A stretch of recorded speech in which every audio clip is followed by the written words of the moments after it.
Sahabat Ria, Anda masih menyimak spesial talk show pagi hari ini bersama dengan Pengadilan Negeri Surakarta. Bersama saya masih hadir di sini Bapak Frederick Franz ya. Pak Franz masih semangat ya Pak ya? Masih semangat ya. Untuk bagi-bagi informasi kepada masyarakat Solo dan juga sahabat Ria. Dan spesial sekali pagi hari ini kita memperbincangkan terkait seluk-beluk hak tanggungan sahabat Ria. Jadi ini terima kasih loh Pak ya dari Pengadilan Negeri Surakarta ini kita jadi tahu ya membuka wawasan kita terkait detail-detail terkait hak tanggungan itu tadi ya. Mungkin sebelumnya kita belum begitu tahu, paham atau masih awam ya dengan hal ini, tapi pagi hari ini kita akan berikan penjelasan secara garis besar tapi inti-intinya ya terkait hak tanggungan itu sendiri kepada sahabat Ria dan juga masyarakat Solo.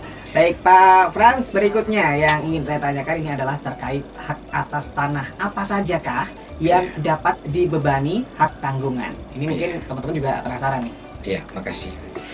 Jadi sesuai dengan ketentuan Undang-Undang Nomor 4 Tahun 1996 ini, hak-hak atas tanah yang dapat dibebani dengan hak tanggungan. Ya.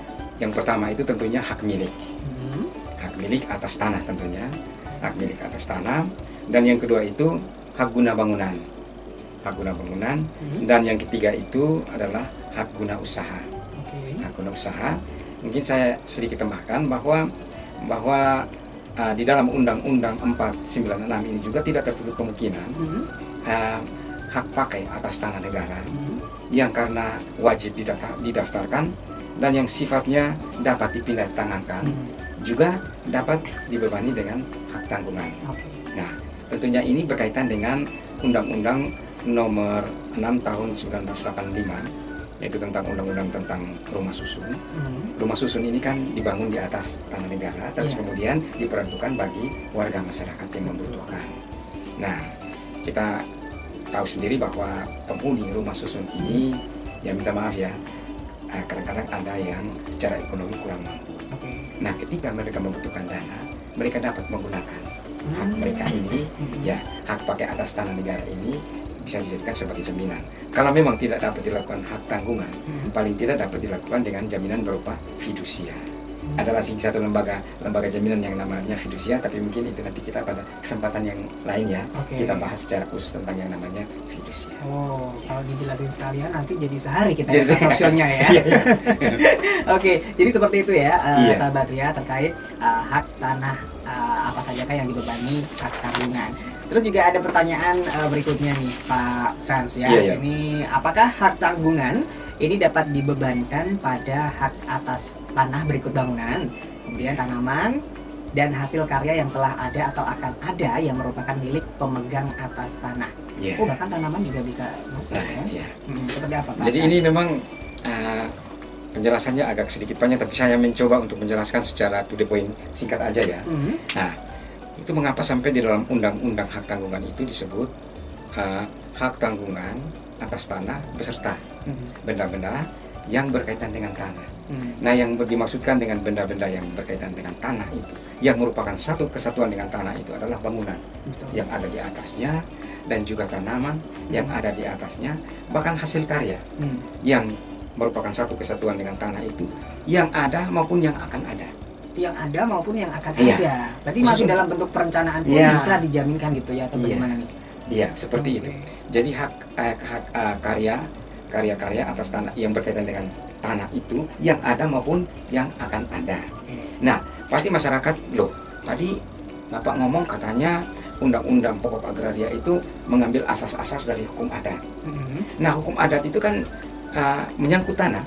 Itu mengenal ada yang namanya istilahnya pemisahan secara horizontal. Pemisahan apa itu Pak? Pemisahan secara horizontal? Iya, jadi pemisahan secara horizontal itu artinya tanah itu berdiri sendiri.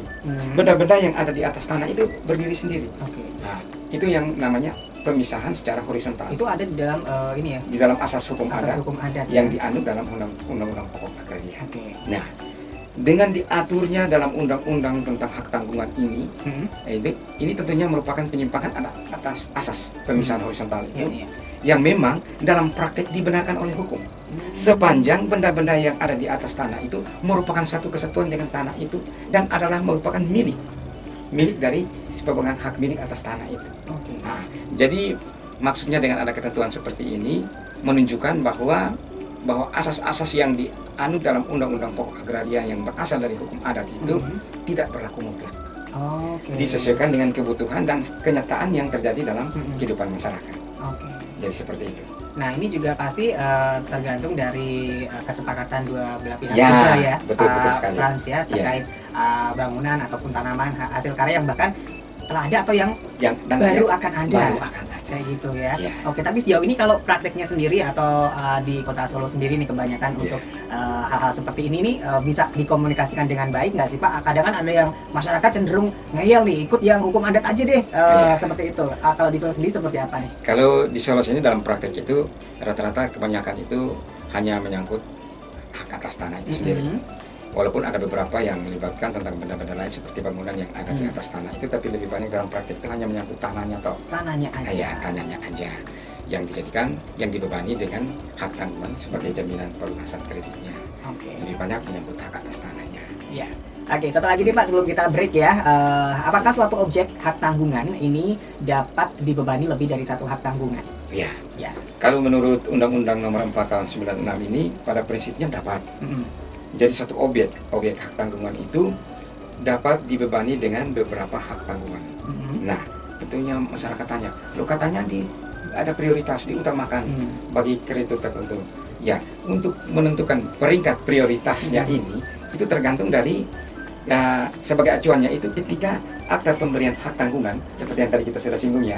Ketika akta pemberian hak tanggungan ini didaftarkan di kantor pertanahan kabupaten atau kota setempat.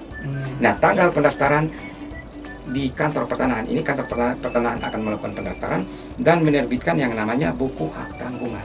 Oh, ada ya buku Ada, hak tanggungan. ada khusus Mas. Ada buku hak tanggungan. Nah, tanggal pendaftaran di buku hak tanggungan situ sekaligus merupakan tanggal lahir mulai berlakunya hak tanggungan itu.